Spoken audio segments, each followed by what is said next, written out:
Hello everyone, at nandito nga kami sa Don Quixote kasi may balak kaming mag-barbecue sa Coen.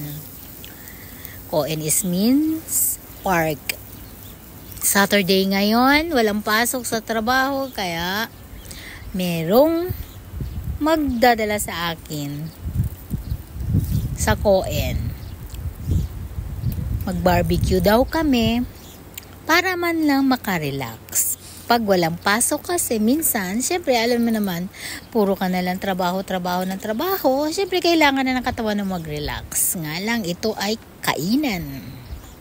Pag karne ang pinag-uusapan ay nagmura ngayon ang donkey. Tingnan nyo naman, sale sila, hambon or kalahati ang price ng Don Quixote ngayon, kaya bumili na kami ng marami at hindi mo nga naman akalain, talaga napakaswerte namin ngayong araw at nagmura ang donkey. Syempre kinumpleto na namin ang aming mga ingredients sa barbecue.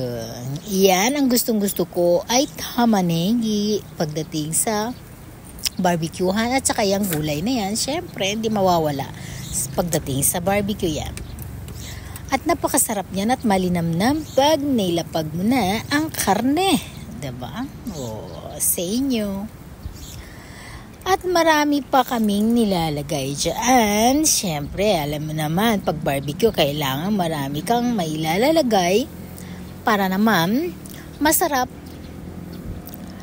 ang inyong araw. Yan, diba? Mga hotate dyan na iba. Mushroom.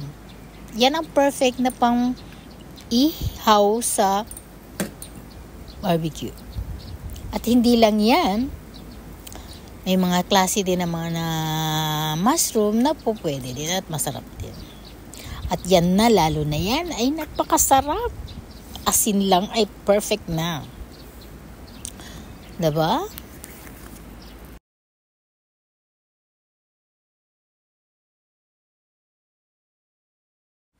At hindi mawawala ang aking daisuki or gustong-gusto na piman.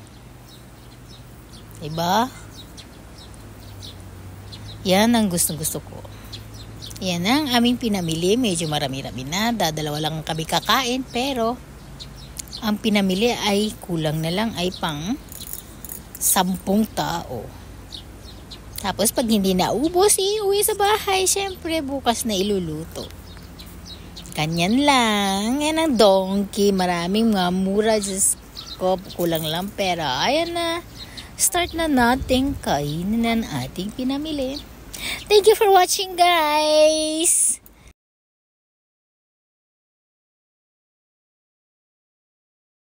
Ginawang shawarma. Parang shawarma. Pero gulay lahat. Yung karne, kapiranggot.